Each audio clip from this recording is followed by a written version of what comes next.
Hi students, आज की इस वीडियो में मैं आपको बताऊंगा क्लास 8 साइंस एमसीक्यूज। देखो, अब की बार जो है एमसीक्यूज एग्जाम्स में आने वाले हैं, आपको पता है ये बात। इस वीडियो में हम एमसीक्यूज की पूरी सीरीज स्टार्ट कर रहे हैं। मतलब यहाँ पे जो है आपको 3 या 4 चैप्टर्स के एमसीक्यू मिलेंगे और ऐसे ही पार्ट वाइज आपको एमसीक्यूज की कंप्लीट बुक के आपको एमसीक्यूज मिल जाएंगे।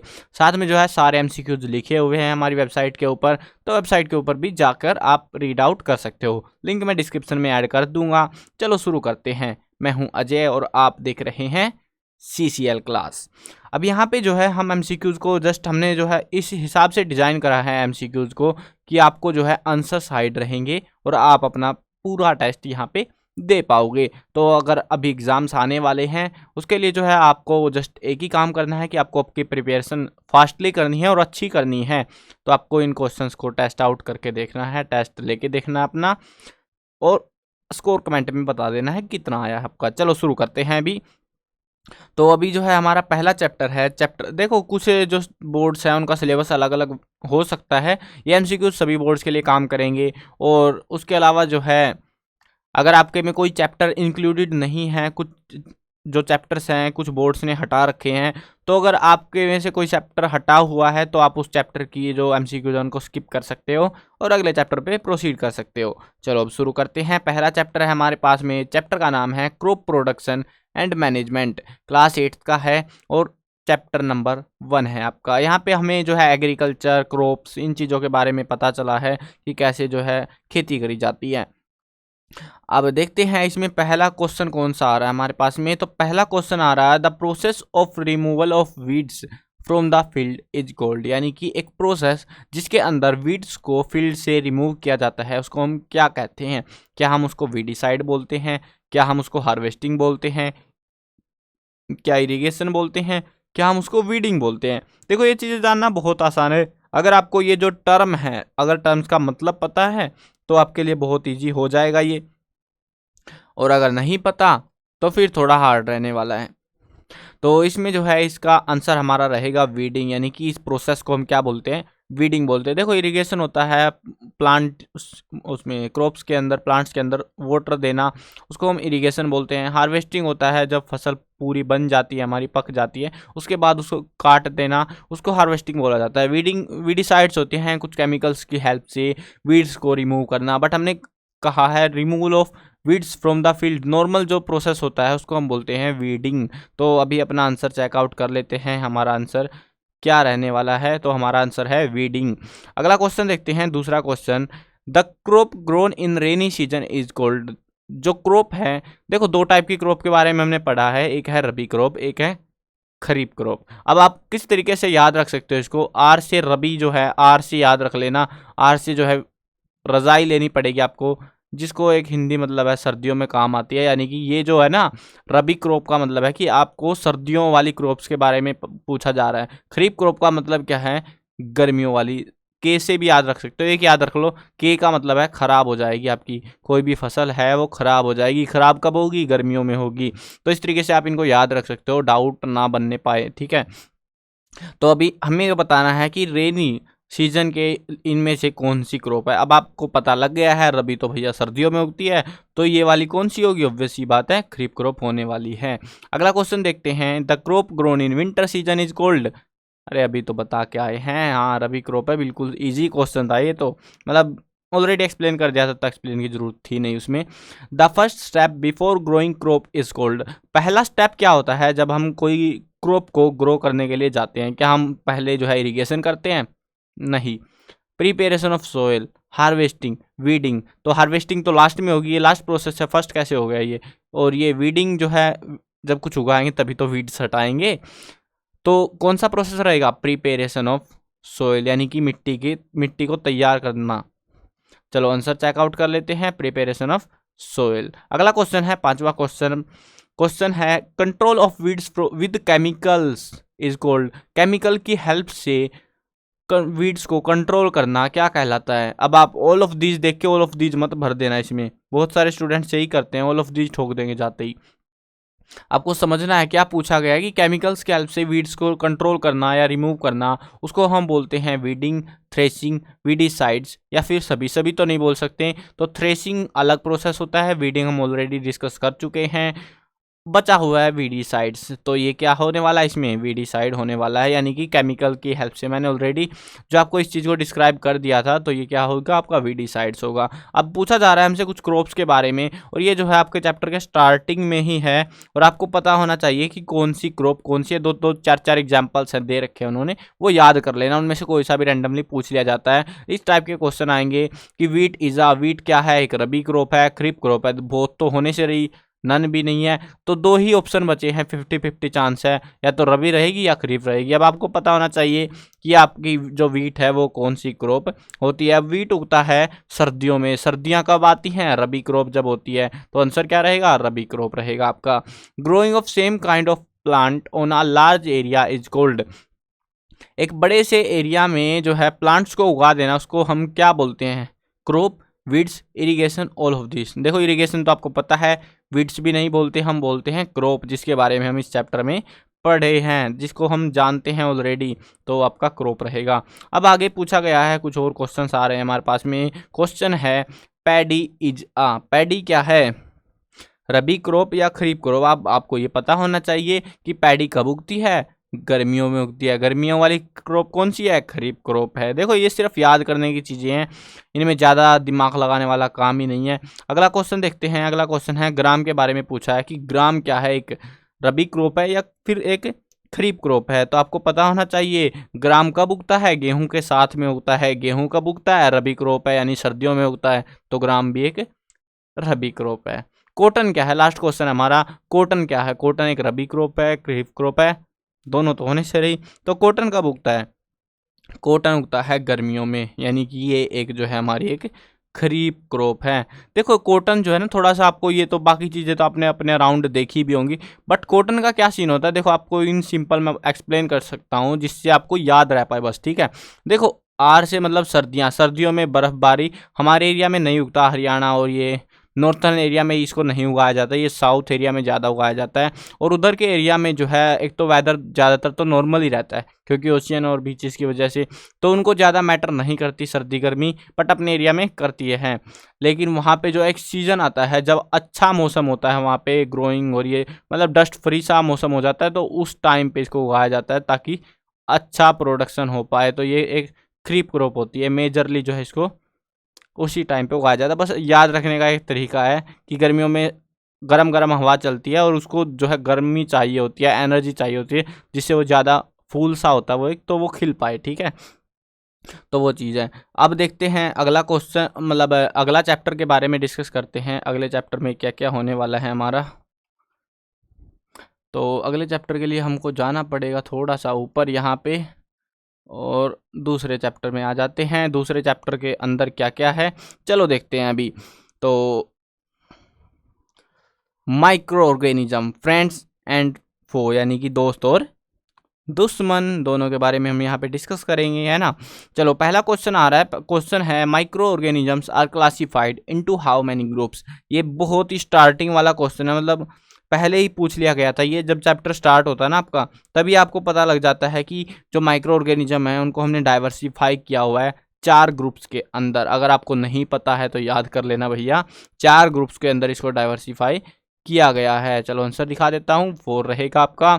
विच microorganism is responsible for malaria. देखो एक टेबल बनी हुई है आपकी बुक के अंदर, और वो टेबल जरूर से याद कर लेना। उसमें से बहुत सारी डिसीजेज और उनके रीजन्स की, किसकी वजह से वो होता है, ठीक है। तो वो चीज़ें दी गई है और बहुत काम आती है, एग्जाम्स में बहुत बार पूछा जाता है उस टेबल में से। मतलब मोस्टली अगर वो चैप्टर इंक्लूडेड है तो उसमें से क्वेश्चन आएगा, तो वहीं उसी टेबल में से पूछे जाने के बहुत ज़्यादा चांसेस होते हैं। तो वो अच्छे से याद कर लेना। टेबल को आप जानते हो, जिसमें बहुत सारी डिसीजेज और उनके रीजन्स के बारे में बताया गया है कि वो कौन सा जो माइक्रो ऑर्गेनिज्म है उसका कोज होता है। अब देखते हैं हमारे पास है which microorganism is responsible for malaria, यानी कि अभी हमसे पूछा जा रहा है कि मलेरिया के लिए कौन सा माइक्रो ऑर्गेनिज्म रिस्पॉन्सिबल होता है। क्या वो बैक्टीरिया है, फंजाई है, वायरस, या फिर प्रोटोजोआ। अब हमको पता होना चाहिए कि ये किसकी वजह से होता है, ये होता है प्रोटोजोआ की वजह से। चलो जी, यहाँ पे आंसर देख लेते हैं। आंसर है हमारा प्रोटोजोआ।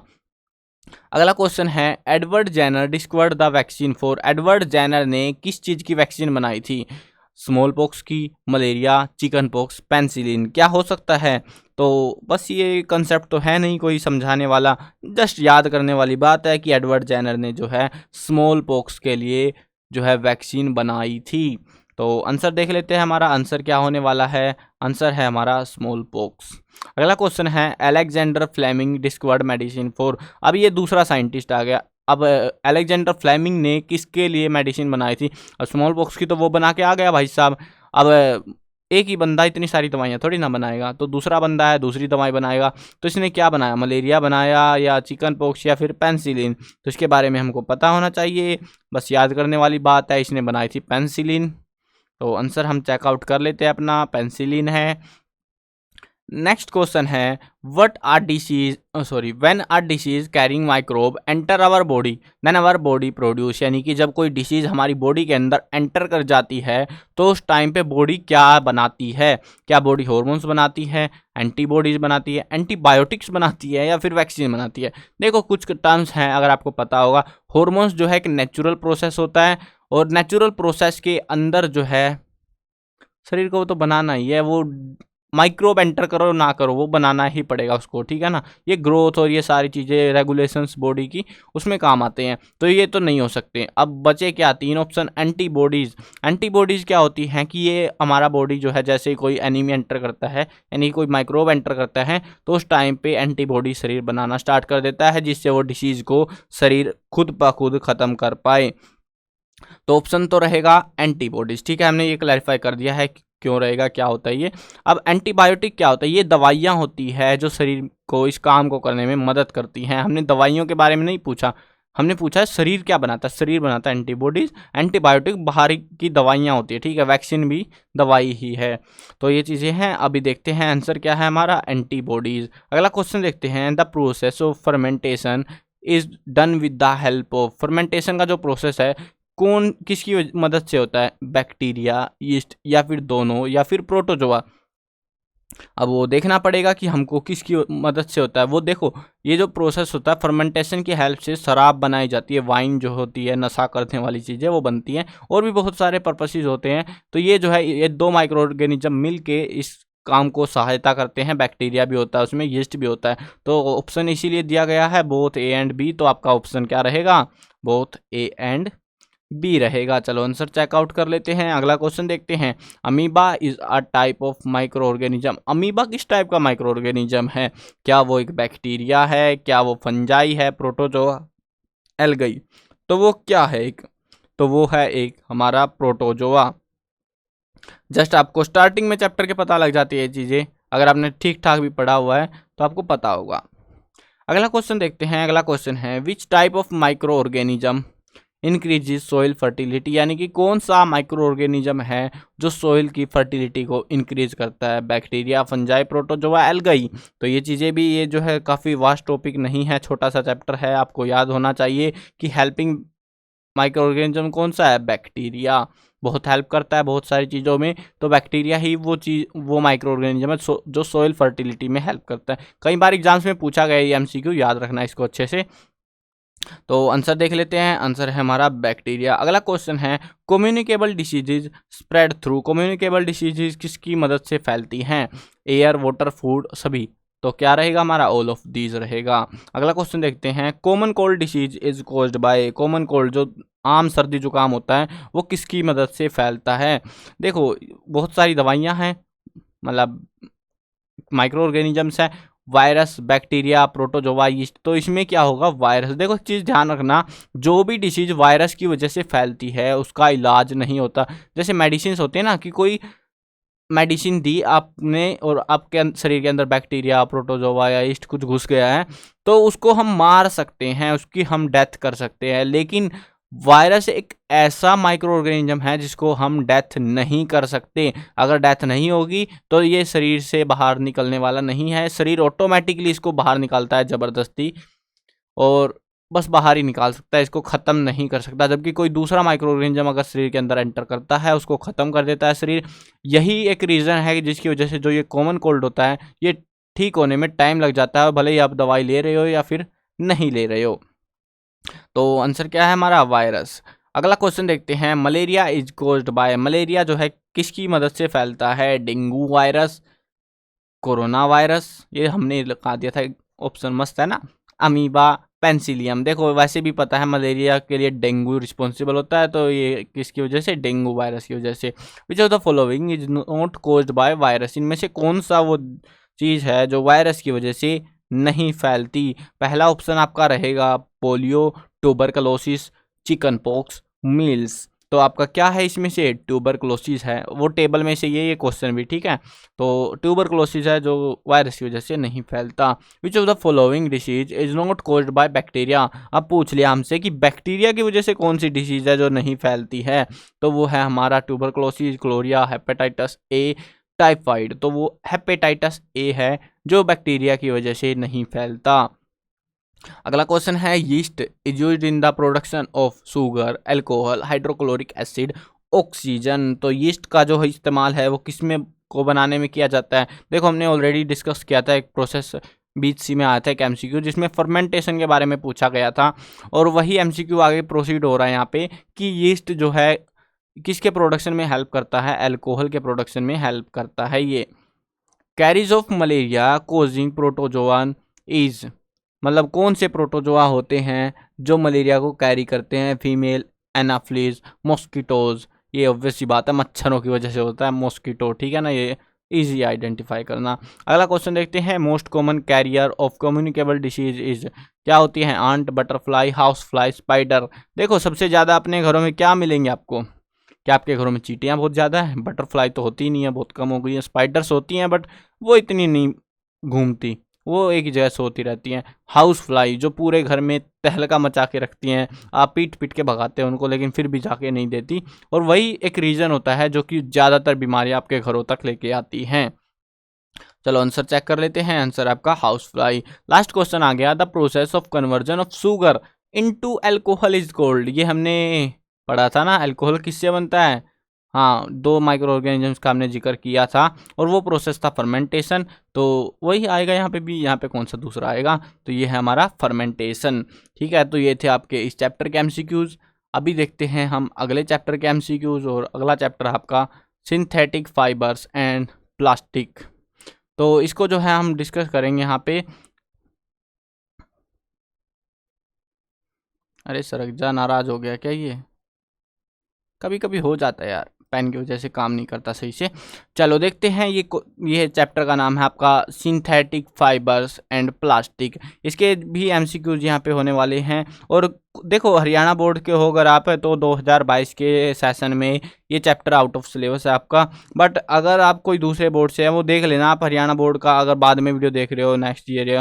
देखो एमसीक्यूज है वेबसाइट के ऊपर लिखे हुए हैं सारे, पेज का लिंक दूंगा डायरेक्टली जहां से आप हर एक चैप्टर का एमसीक्यू पढ़ सकते हो। वहां पे होगा क्या कि अगर इस साल जो अगर 22 के बाद 23 में देख रहे हो तो वहां पे एमसीक्यूज को अपडेट कर दिया जाएगा, वहीं पे जाके आप चेकआउट कर लेना, तो वो ज़्यादा बढ़िया आपके लिए प्रोसेस रहने वाला है। चलो अभी देखते हैं अभी के लिए कि क्वेश्चन किस टाइप के आने वाले हैं। पहला क्वेश्चन है, सिंथेटिक फाइबर में से which fibre is called artificial silk. Artificial silk किसको कहा जाता है? नायलॉन, रेयन, पॉलिस्टर और silk.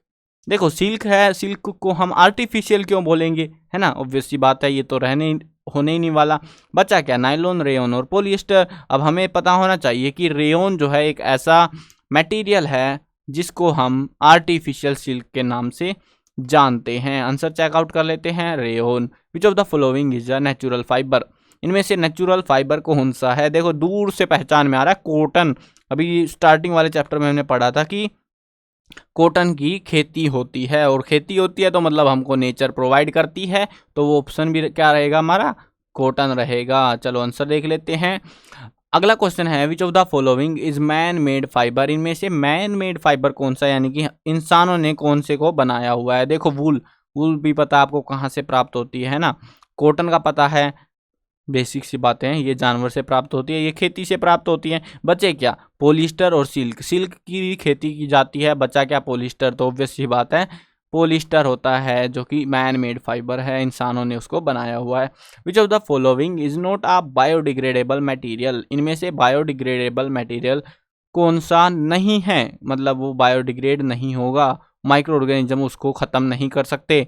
Woollen clothes, paper, wood, aluminium, obvious सी बात है मेटल्स, ठीक है। यहाँ पे एल्यूमिनियम दिया इन्होंने, ऑब्वियस सी बात है, लेकिन इसके अलावा ये एल्यूमिनियम की जगह पे आपको आयरन या कुछ और मेटल्स दे देंगे तो वो भी सेम इसी पैटर्न पे बिहेव करेगी।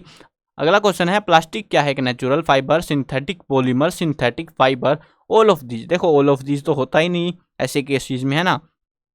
तो देखते हैं हमारे पास क्या है। देखो ये जो है प्लास्टिक जो है एक पॉलीमर होती है। अब ये बाकी चीजें हैं फाइबर, ये दो है फाइबर और ये है पॉलीमर, तो ऑब्वियस सी बात है बी वाला ऑप्शन आपका सही रहेगा, सिंथेटिक पॉलीमर होती है plastic. Parachute is made up of which fibre? Parachute किसके कौन से फाइबर से बना होता? पैरासूट वही चीज जो ऐसे सी होती है ना, वो जिसमें एक बंदा सा लटक जाता है, ऐसे ऐसे लटक गया वो, ठीक है, और ऐसे उड़ रहा होता है दूर से, वो आप उसी को पैरासूट बोलते हैं। तो वो कौन से फाइबर से बनी होती है? देखो कॉटन का बनाओगे तो वो जल्दी फट जाएगा क्योंकि वो बहुत कमजोर होता है कॉटन।